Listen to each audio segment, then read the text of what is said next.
Hey, Shalom, Akim, Shalom. First thing and foremost, I want to give all praises and glory and honor that's due to Yahweh, Bashim, Yahweh Shai, Bashim, Kakodash. I want to give double honors to the elders and the apostles of Great Millstone that rule well. Peace and blessings and salutation to the hopeful elect. Noise in this gospel, broad, lifting up the standard of Yahweh, Bashim, Yahweh Shai, wherever it may be. This is just a quick lesson. This is a comment I received on a comment board when on my last video I did about the Jake woman that was coming against us actually being the Israelites. And the whole 400-year thing, and we've went over this before. I know I've went over this a couple of times over the past, that the 400-year period is talking about ancient Egypt. Okay, the Most High didn't give us a specified amount of time as to how long we was going to be in America before the deliverance came with the Messiah and the angels coming to deliver the hopeful elect. The Bible does not give us a particular time frame. So what I'm realizing with a lot of Christians, well, not a Christian, but a lot of Israelites, is that they're basically trying to justify we don't know when a 400-year period started over here in America from 1619 to modern day. Because if you count from 1619 to 2024, that's roughly 405 years. Okay, but there's nowhere in the scriptures that the Most High told us how long we will be in this Egypt before he came and got us, because that would contradict when Yahweh Shai said, no man know the day nor hour nor time but my Father in heaven. So that's the cut right there, because even Yahweh Shai don't know how long we're going to be in this present kingdom, though the scriptures tells us we should be here for a little season, and we don't know how long that little season is.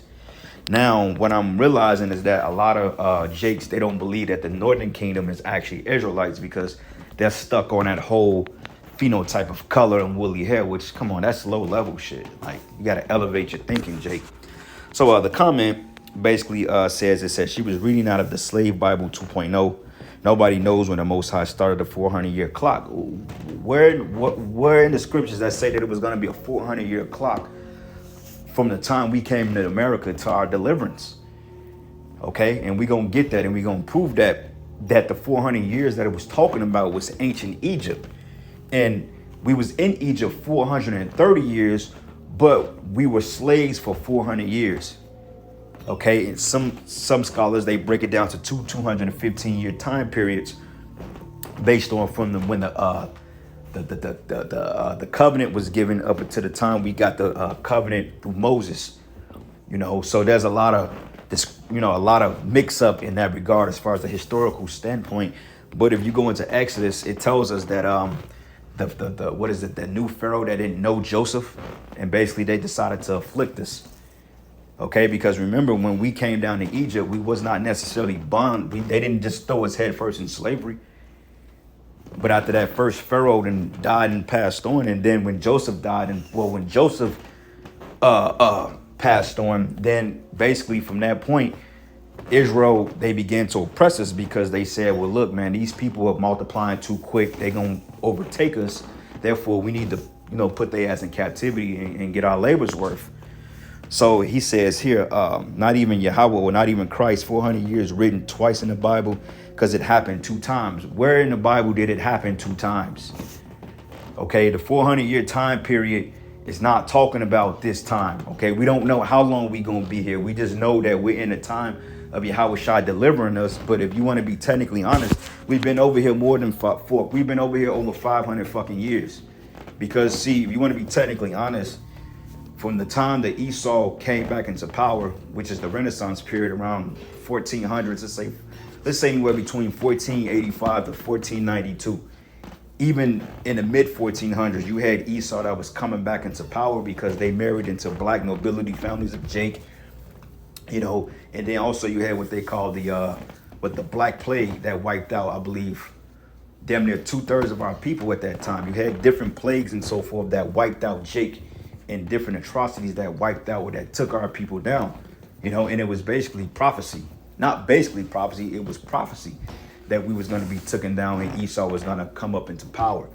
So roughly around the latter half of the 1490s, 1492, you had tribes that was being brought to this side of the world, okay, with the first slave, or one of the first slave trades, or one of the first slave auctionings going back into 1507 in Portugal and Spain, when they were selling Israelites and Negroes and Native Americans and, well, Negroes and the Latin tribes, I would say that way, was being brought over here to America, and some of them were being brought from the Americas. They were being shipped to Europe, shipped to Spain, different parts of the Americas. So it didn't just start in 1619 as the Negro only teaches. Okay, and I said, so what do you mean? I'm like, if you count from 1619 to present day, it's been over 400 years. The 400 years was talking about ancient Egypt. And he said, agreed, 1619 was the arrival of the first slave ship, but the clock could have started when the last ship docked. That don't even make any sense. Why would the Most High start the clock when the last ship docked? That don't even fucking make sense. If you over here, you over here. You know, and where does it say that the Most High started a 400-year cycle in this Egypt? That's not in the Bible. Okay, so you got to get out of that spirit. It says the clock could have started when the last ship docked. We don't know. That's the whole point. But when we don't have to go to Esau for food, clothes, water, and shelter, we can subtract back from being very mistreated and held. All right, man. So anyway, that's what I'm saying. Jake just talking, don't really understand. They steady hung up on that all black Israelite shit. That shit old, man. If you can't see that the Israelites and Northern Kingdom is Israelites by the characteristics and the history, the prophetic of the scriptures, then I don't know what to tell you. Okay, Israel, being an Israelite is more than just a damn phenotype and a color. You know, oh well, you light skinned, you can't be an Israelite. That's, come on, man. That ain't even how fucking DNA works. But anyway, so let's go from here to the book of, I did a little research on it, but this is the book of Genesis 15, and this is a prophecy.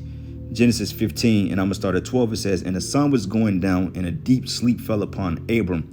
And lo, a horror of great darkness fell upon him. And he said unto Abram, know of a surety that thy seed should be a stranger in a land that is not theirs. And this is a vision. It says, not theirs, and shall serve them, and they shall afflict them 400 years. It's not talking about America. This is talking about ancient Egypt, man. 400 years, and it says, and also that nation whom they should serve, which are the Egyptians, will I judge. Now, when you go into the plagues that the Most High brought upon Egypt through the hands of Aaron and Moses, those are the judgments. He says, I will bring them out with great judgments and a great substance, because then we take the Egyptians and their belongings as spoils. But it says also that nation whom they should serve will I judge, and afterwards they should come out with great substance, and should go to thy fathers in peace, and thou should be buried in good old age. But the fourth generation they should come hither again, and the iniquity of the Amorites is not yet full. Okay, so this is talking about ancient Egypt. Okay, so let's go from here to the book of Exodus. What is it? 1 and... Yep, this is the book of 1. And I'm going to start at verses... Let's start at verses 8. It says, now that arose up a new king over Egypt, which Joseph knew not. And he said unto his people, behold, the people of the children of Israel are more mightier than we. It says, come on and let us deal wisely with them, lest they multiply. And it come to pass that when they falleth out any war, they join also into our enemies and fight against us, and so should get them up out of the land. Therefore they did set over them taskmasters to afflict them with their burdens, and they built for Pharaoh treasure cities and fit them in Ramses. But the more they afflicted them, the more they multiplied and grew, and they were grieved because of the children of Israel. And the Egyptians made the children of Israel to serve with rigor, and they made their lives bitter with hard bondage and mortar and brick. That's how the pyramids got built, actually. It says, and in manner of service in the field, and all their service wherein they made them to serve with rigor. Okay, and that's the point I wanted to make. So before then, we was already in Egypt, but we actually, when they decided to put us in captivity, that's when the bondage period started. Okay, so even if you wanted to make that argument about the last ship coming over here, that's when it started. Wait a minute, man. As a collective, you in captivity, you in captivity. Okay, the countdown of the little season started when Yahweh Bashim Yahushai rose Esau up and brought him back into power. That's when the countdown started. It had nothing to do with us coming over here or being here for 400 years, because we've been over here more than 400 years. You know? So if you want to make that argument, then you can, but it's no way to back that up contextually. Okay? So let's go from here to the book of Acts, the 7th chapter. And this proves it here. This is the book of Acts 7. And I'm going to start at verses Let's start at verses.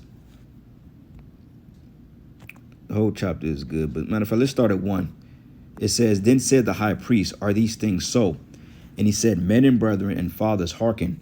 It says, The power of glory appeared unto Father Abraham when he was in Mesopotamia, which is modern-day Iraq, before he dwelt in Haran.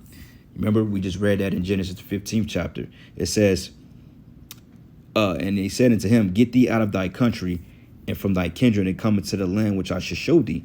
And he came out of the land of the Chaldeans and dwelt in Haran. And from thence, when his father was dead, he removed him into his land wherein ye now dwell. And he gave him and he gave him none inheritance in it, not so much as to set his foot on. Yet he promised that he would give it to him for a possession into his seed after him, when as yet he had no child. Because remember, I believe what Sarah conceived when she was like 90 or 99, if I'm not mistaken, because she was barren. And the reason it says, And Yahweh spake on the wise that his seed should sojourn in a strange land, and that they should bring them into bondage and entreat them evil for 400 years. That's talking about ancient Egypt. Okay. It says, And it says, that a nation to whom they should be in bondage will I judge, says Yahweh, and after this they should come forth and serve me in this place. And he gave him the covenant of circumcision. And so Abraham begot Isaac and circumcised him in the 8th day. And Isaac begot Jacob, and Jacob begot the 12 patriarchs. And the patriarchs, moved with envy, sold Joseph into Egypt, but Yahweh was with him, and delivered him out of all his afflictions, and gave him favor in the wisdom and sight of Pharaoh, king of Egypt. And he made him governor over Egypt and all his house. Now there came a great dearth over the land of Egypt, which is a famine. In Canaan, in great affliction of our fathers, found no substance. But when Jacob heard that there was corn in Egypt, he sent out our fathers first. And the second time Joseph was made known to his brethren, and Joseph's kindred was made known unto Pharaoh. Then Joseph and called his father Jacob to him, and all his kindred 75 souls. So Jacob went down into Egypt and died, and he and our fathers, okay, which proves that we was in Egypt even before we became into bondage into Pharaoh. Okay, so that 400-year period is talking about Egypt, man. All right, now let's go from here to the book of Revelation. Let's start at verses 20th chapter. Revelation 20, and then start at verses 7. It says, And when 1,000 years are expired, Satan should be loosed out of his prison, and should go out to deceive the nations which are in the four corners of the earth, Gog and Magog, to gather them to battle, to the number of whom is as the sand of the sea. So this 1,000-year period right now, this little season, when it says he should, matter of fact, let's go up a little bit. Let's go up. Verses 20, let's start at verses Revelation 20 and 2. It says, And he laid hold on the dragon, that old serpent, which is the devil and Satan, and bound him 1,000 years. Okay, this is during a time of what they call the Dark Ages, or the Byzantine Empire. Okay, that period when the Roman Empire was brought down and Jake came into power.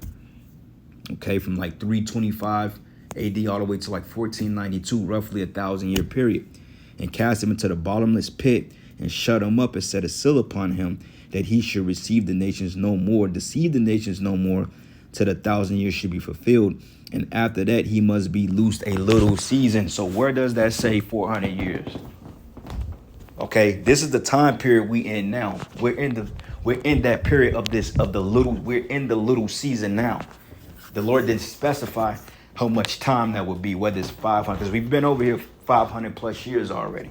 So clearly that cuts the 400-year doctrine. But the reason why you don't believe that it's the 400-year doctrine, or that it was 500 years, is because you don't believe that the Native Americans and the Hispanic tribes are Israelites.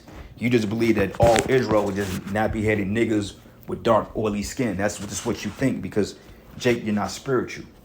Okay, but it says the little season. It does not say that we was going to be in America 400 years. There's nowhere in the scriptures.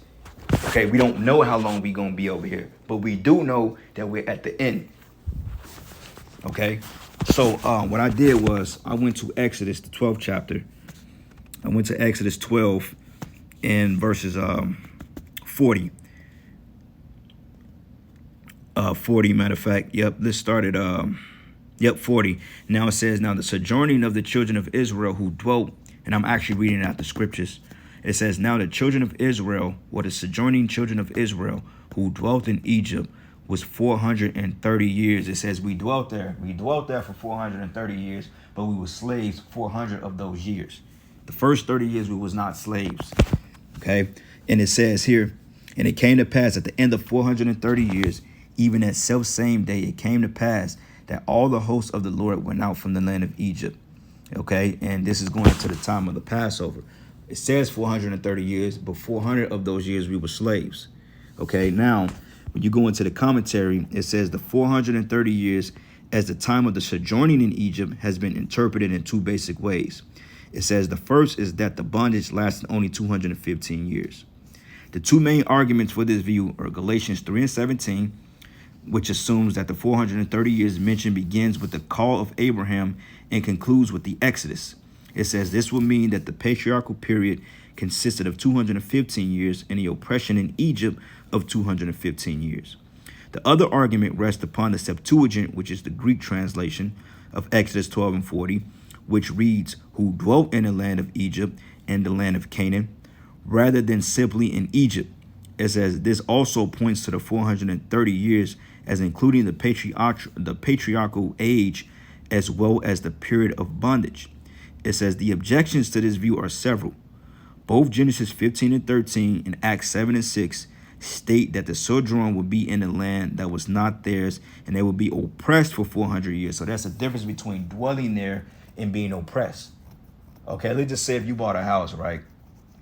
And let's just say if you bought a house and you lived in your house 12 years, and let's just say 6 of those years, somebody may have held you bondage in your house, but you had the house physically 12 years.